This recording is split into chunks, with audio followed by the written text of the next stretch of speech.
eto pong ating mahal na Pangulo pala ay pumunta po sa UN Memorial Cemetery, mga kababayan. Makikita nyo naman.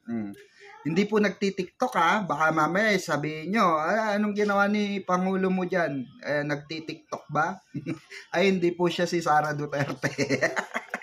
Bumisita po ang ating mahal na Pangulo sa Busan, Korea upang magbigay pugay sa mga bayaning Pilipino na nakipaglaban during Korean War po, 'di ba?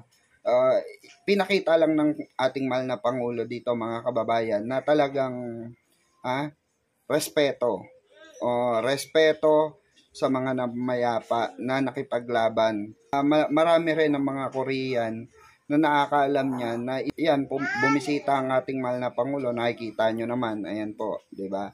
Na nagbigay pugay siya sa mga kababayan nating na diyan, 'di ba? Nahimlay diyan sa Busan, Korea.